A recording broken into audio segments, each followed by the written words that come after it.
Okay పిల్లలు, ఈరోజు మరొక కథతో స్టార్ట్ చేద్దామా? మంచి కథ, ఓకేనా? ఓకే. సరే. ఒక ఊర్లో ఒక రాజు అంట. ఆ రాజుకు ఒక కొడుకంట. కొడుకైతే ఇట ఢిల్లీ, బెంగళూరు అలాంటి చోట జాబ్ చేస్తా ఉన్నాడంట. జాబ్ చేస్తా ఉంటే ఆ కొద్ది రోజుల తర్వాత ఆ రాజు వచ్చేసి కొంచెం ఆరోగ్యం బాగలేక అనారోగ్యంతో చనిపోయినాడంట. చనిపోయిన తర్వాత సరే ఓకే, ఆ రాజును ఏం చేయాలి, దాన సంస్కారాలని చేసేసినారంట. చేసేసిన తర్వాత బుడ్స్ పెట్టాలి. చేసేసిన తర్వాత కొద్ది రోజులకి వాళ్ళ మొగుడు చనిపోయాడు అనేసి ఈ అబ్బాయికి తెలియలేదు. తెలియకుండా ఉండేటప్పటికి సరే ఇంకా చాలా దూరంగా ఉన్నాడు కదా, అంటే ఉత్తరాలు వేసినా కూడా ఒక నెలకి అలా పోయే కాలం. ఫోన్లు లేవన్నమాట. మళ్ళీ ఫోన్ కొనుక్కోలేదు, ఫోన్ లేదా వాళ్ళకి అడగద్దు. మళ్ళీ వచ్చేసి కొద్ది రోజుల తర్వాత ఆయన మీద బెంగతో బాధపడి ఆమె కూడా చనిపోయిందంట. చనిపోయిన తర్వాత అనుకోకుండా వెంటనే దగ్గరలోనే ఒక 3 రోజుల కల్లా వాళ్ళ కొడుకు ఇంటికి వచ్చినాడంట. ఇంటికి వచ్చిన తర్వాత ఇంటికి వచ్చి ఎక్కడ మా అమ్మ మా నాయన అని చెప్పేసి గ్రామస్తులను అడిగినాడంట.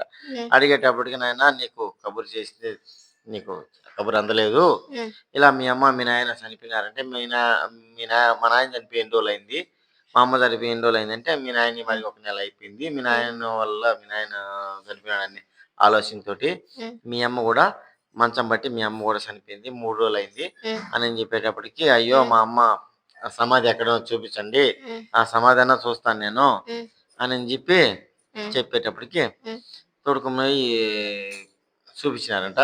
చూపించినాక చివరి చూపు కనీసం మా నాన్న చూడలేను కదా, మా అమ్మ నాన్న చూస్తానని చెప్పేసి ఆ గుంత లోడి వాళ్ళ అమ్మను చూసి ఆ చేతికి ఉంగరం ఉన్నిందంట ఏలికి.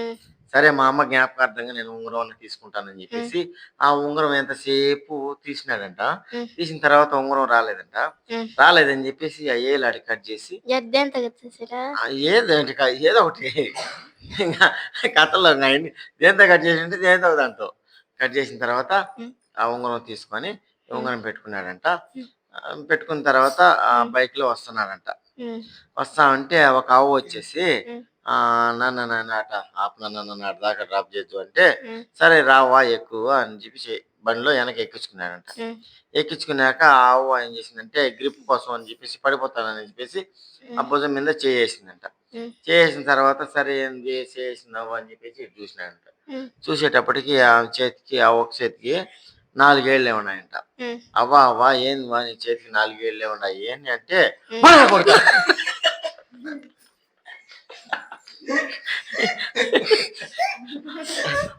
అర్థమైందా, నా కొడుకు అనిందంట. అనేటప్పటికి ఎవరామి వాళ్ళ ఎందుకు అలా వచ్చింది, దేవై వచ్చింది. అర్థమైందా? అదే ఆ 4 ఏళ్ళు ఎందుకు వచ్చినాయంటే ఉంగరం తీసుకోవడం వల్ల ఆ ఏళ్ళు కట్ చేయడం వల్ల 4 ఏళ్ళే ఉన్నాయి. ఓకేనా? బాగా నచ్చింది ఈ కథ. ఓకే, ఈ కథ నచ్చినట్టయితే మీకు కూడా చెప్పండి, లైక్ చేయండి, షేర్ చేయండి, సబ్స్క్రైబ్ చేయండి ప్లీజ్. Thank you friends.